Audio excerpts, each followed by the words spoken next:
Hey guys, it's day 3. Today what I want to talk about is 3 things that real estate has taught me. They are market trends, market cycles, and who are the players of the game. I'm at the pool today, so excuse any noise that you hear in the background. But I do want to make a correction before I get into it. Yesterday I talked about 2 houses that I started off with as flips.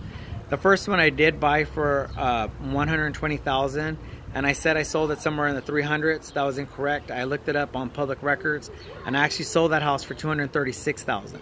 So it wasn't as big as profit as I thought it was, but it was at least $100,000 over what I had in equity. So with that, I'm going to get into the market trends. So you may or may not have heard a terminology known as a buyer's market and a seller's market. Well, in a seller's market, the purchase prices are high and the interest rates are low. In a buyer's market, the purchase price is low, but the interest rate is high. So going off of the houses that I bought, the first house I bought for $120,000 here in Southern California, my interest rate back in 2000 was 13%. I refinanced back in 03 and I brought that down to 9%, and I was really excited at 9%. But I remember here again in Fontana, California, back in 05, 06, they were building houses for $500,000-600,000 and offering no interest, or I think it was like 1 or 2% interest to the buyers, because people cannot have a house that's $600,000 and have an interest rate of 13%.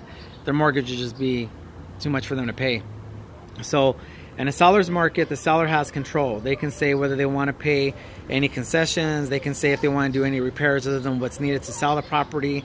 They can say if they want to help out with any closing costs. And basically they just have power to say yes or no. It's a bidding war.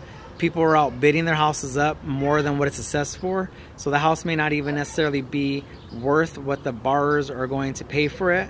But if they really want that house and there's a shortage of properties or deals out there, then people will be quick to bid up houses. Now, in a buyer's market, it's the other way around. Maybe the house is upside down. Maybe there's not a lot of houses. Maybe there's a lot of houses that are on the market for sale and that have been sitting for a while. So the buyers come in and now they have control. A buyer can ask for closing costs. They can ask for extra concessions or repairs. They can say no if a seller comes back and wants to counter an offer. Basically, in a seller's market, they're in control. What I've learned is it's better to buy low with a higher interest rate than buying high with a low interest rate, because you can always refinance that interest rate down, but you can't get that purchase price down. I mean, it is what it is that you signed that contract for.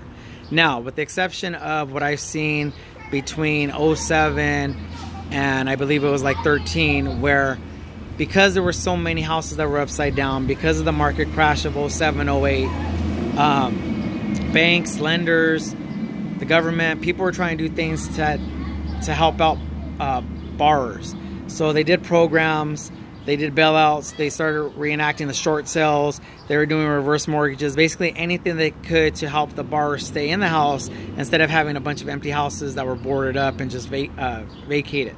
So they got into some creative financing or creative ways to help these borrowers and sellers out, just so that way they didn't have a bunch of empty houses on all these blocks and streets. Which brings me to the next thing, which is market cycles. Now, you may have heard something that's in the real estate industry that says every 10 years there's a market cycle. So if you look at 1987 to about 97, that's a 10-year span. And in 87, we had a market crash on Wall Street. In 2000 is when I bought, and that was coming out of the time of that market crash. It started to pick up again. So then if you look at 97 to 07, we were at its peak. That's when people were buying. I mean, anybody could get a house. If you watch that movie again, The Big Short, in that movie, it shows that a dog got a house because lenders were just handing out houses to everybody. So if you're following history from 07 to 17, where we're at a year ago, are we at that peak? We don't know. Everybody keeps talking about it. I'm not sure where we're at. But I can see that we're heading there because interest rates are starting to rise again. You have borrowers that are ready to buy, but they're kind of at a standstill because of where the market's at with housing. The prices are, I guess, at an all-time high, where the interest rates are starting to go up a little bit. So they're going to have to start doing things. So what do you see them doing? They're doing what they were doing back in 07. They're offering these subprime loans. Now, they're not calling them subprime, but they're still subprime loans that they're offering.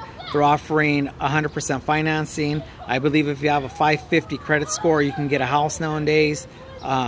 Basically all the things that had us go to the first crash of 07, 08, 100% financing, zero interest, low credit scores, and you can still get a house. That's what they're introducing again. So if history repeats itself, which we know it does, I would say within the next couple of years, we're going to bottom out like we did, and we're going to see a whole nother flux of people walking away from their houses. I mean, we're going to get into the same thing where people are going to buy these houses that they can't afford, but they got into it, whether it's because of an education, because of lenders, because of banks, because of easy money, whatever it may be. History repeats itself, and if we're looking maybe by 2023, 2024, somewhere around there, we could be seeing another market crash and be heading into the Big Short Part 2. Which brings me to the players.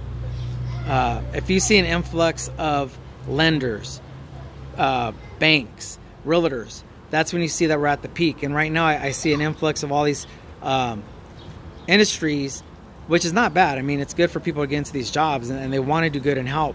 But that's when you see that it's just getting, the industry itself is just getting saturated with more and more people getting into this field, and there's only so much that we can sell.